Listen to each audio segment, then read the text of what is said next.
So a video just came up on my YouTube. I'm going to show you in a second, but it explains why our strategy is guaranteed to win because no one else thinks about this crap. So this is from a guy called James Smith, who I actually really respect in the online business world. He's a really good creator, really knows his stuff, does insanely well selling his courses, very good YouTuber. Anyway, he's done a video which says why I won't upload any new videos for the rest of February. I don't know if Frankie can see the video. Yep. Classic. I see these videos not all the time, but semi regularly. And the whole premise of the video is the fact that he's just so busy inside his community, helping people. He's sitting on Discord all day, coaching people, answering their questions, spending hours and hours and hours at a time. And he's also like rewriting a lot of his course from scratch to try and make it better. But this is why I think this kind of mindset is completely wrong, because I used to do this as well. I mean, we've done this multiple times. My brother and I did this with our fitness business. You know, we had a few issues with churn, so we thought like the solution was to rewrite the entire program.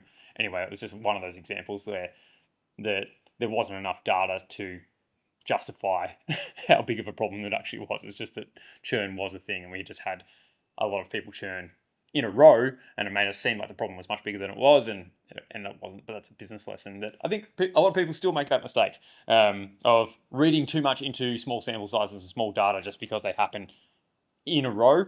We think that it's just going to we need to throw the baby out with the bathwater. Anyway, that's not the point of this video. The point of this video is his whole business is built off YouTube videos, off like producing content, right?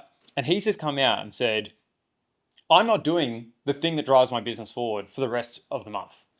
And his justification is, I'm going to make my program so good that like people are going to be crazy to not buy it, blah blah blah. And anyway, like it is like a little bit of a clever marketing pitch as well, because he uses it as a pitch to get people into the program. But we fall into this trap all the time. We're like, I can't do this because I want to work in the business. I want to work on the product. And my point is, instead of being like a black and white either or situation of like, do I work on promoting the product or do I work inside the product? You know, do I work on promoting my coaching services or do I just work on being a better coach?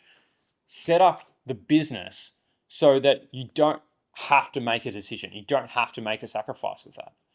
And this has taken me like years and years to try and understand. But I've figured out, well, what if I can make a business and a business model where no matter what, I can just keep producing front end content, because front end content is what grows the freaking business. Like we all do this again and again. We go like, oh, I've got a brand new business. I need to promote it. I'm going to do ads and I'm going to do content, blah, blah, blah. Get all these people in. Oh crap, I'm so busy. I'm going to stop doing that. I'm going to help the people that are in my course. All of a sudden, we're not doing the front end content. Leads slow down. Revenue slows down. We panic, like shit, okay, what do we do now? I need money fast. I need to create a VSL. I need calls booking. And it creates like this endless cycle of just like panic and chasing our tails, right? Whereas if we set up the business model from the start, and I'm sure like some of you guys in this mastermind group can't actually do this because your business models are set up a certain way. But if you're at a point where I am, where you're setting up a new business model, set the damn business up from the start so that you don't have to make this choice all the time.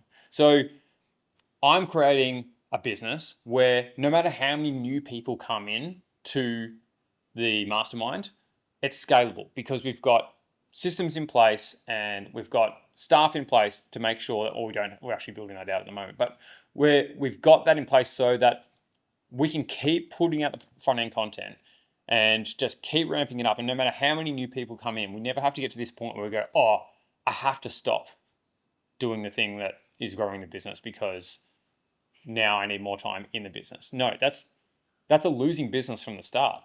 Like really struggle to make that scalable, right? Anyway, so it was just a little thing that came across my feed today, and I just thought, far out. We make this mistake so much. Like, just keep doing the content. Like, don't fall into the trap of thinking that you have to stop content because you have to fix your business. If your business model is like that, figure out how to fix your business model so you don't have to constantly make these choices and sacrifices. That's all it is today.